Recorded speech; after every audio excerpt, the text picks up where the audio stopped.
بارودۆخی کەم ئەندامان لە ئێرانی ژێردەسەڵاتی ڕەژیمی ئیسلامیدا. لە کۆتا ڕۆژەکانی ساڵی 1403 دا وێنەیەکی تاڵ لە بێدادی پێکهاتەیی لە ئێران دووبارە بووە. کۆمەڵێک لە کەم ئەندامان لە بەردەم بینای سەرۆک کۆماری کۆبوونەوە تا دەنگی ناڕەزایەتی خۆیان بگەێننە گوێی بەرپرسانێکی کە ساڵانێکە وادە و بەڵێنەکانیان لە پشتکێوێک لە بڕۆکراسیە ئیداریەکاندا شاردوتەوە.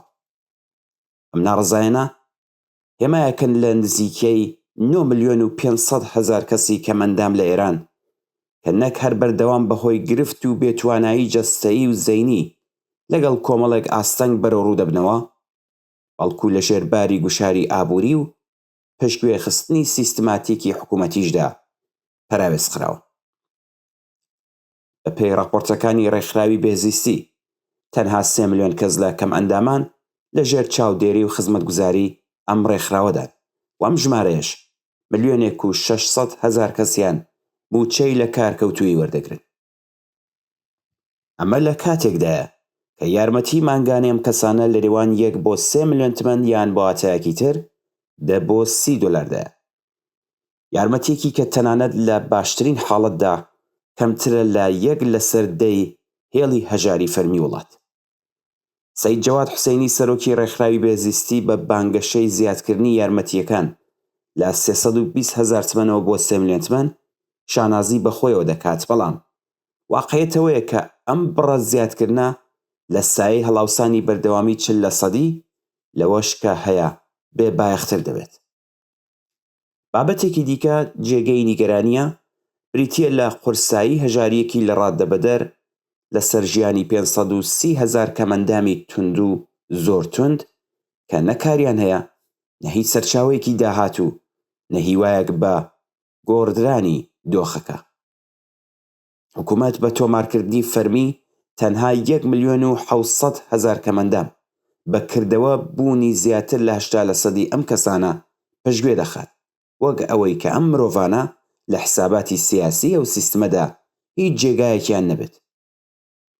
کەمەندامان لە ئێران لە گێژاوێکی بێبەشیەکاندا گرفتارن وەوا پێدەچێت هیچ ڕێگایەک بۆ دەربازبوون لێیبوونی نییە.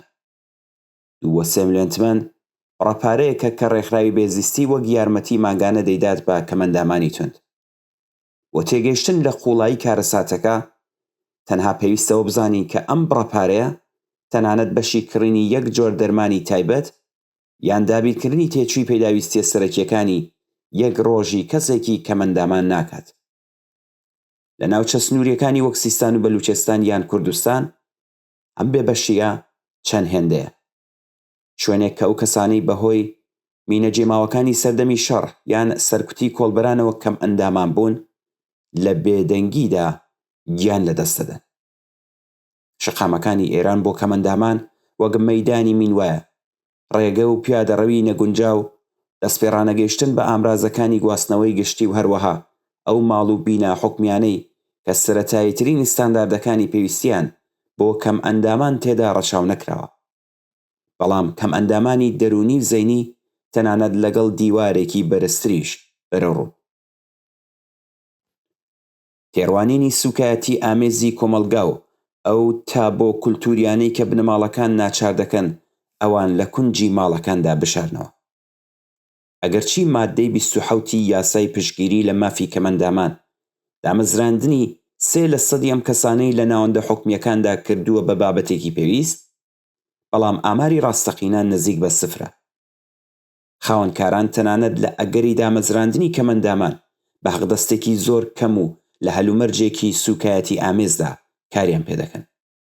لە بواری پەروەردەشدا تەنها ژمارەیەکی زۆر کەم لە قوتابخانەکانی وڵات کەلوپەل و پەیداویستیە سەرەتاییەکانی قوتابیانی کەم ئەندامیان هەیە. ڕێکخراوی بێزیستی لە جیاتی بەرگریکردن لە کەمەندامان بۆتە باسکی سەرکوتی حکوومەت. گەندەڵی 300 ملیار تمەن لە پارێزگای خۆراسانی ڕەزەوی، فرۆشتنی زەویەکانی تایبەت بە کەمەندامان بە کەسانی نزیک لە دەسەڵات تەنها چەند نمونەیەکن لە بوونی گەندەڵی سیستماتیک لەم دامەزراوەدا. کۆبوونەوەی بەردەم بینای سەرۆکۆماری لە مانگی ڕەشەمەی 1403 دا ئەڵقەیەکی دیکە بوو لە زنجیرەی ناڕەزایەتیەکانی کەمەندامان.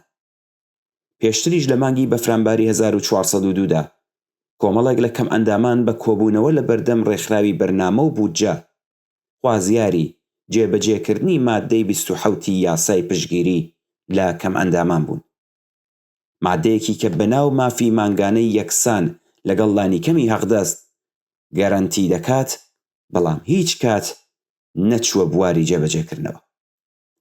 لە وڵاتە پێشکەوتووەکان کەمەندامان نەک هەر لە مافی یەکسان لەگەڵ هاوڵاتیانی دیکە بەهرەمەندن، بەڵکو تەکنۆلۆژیا و یاسا پشتگیریەکان ئیمکانی ژیانی سربەخۆ و بەشداری کۆمەڵایەتیان بۆ فەراهم کردوون. لە ئاڵمان کەمەندامانی توند مانگانە نزیکەی 1500 یۆرۆ یارمەتی وەردەگرن لە کاتێکدا لە ئێران ئەم بڕە بە زەحمەت دەگاتە $30.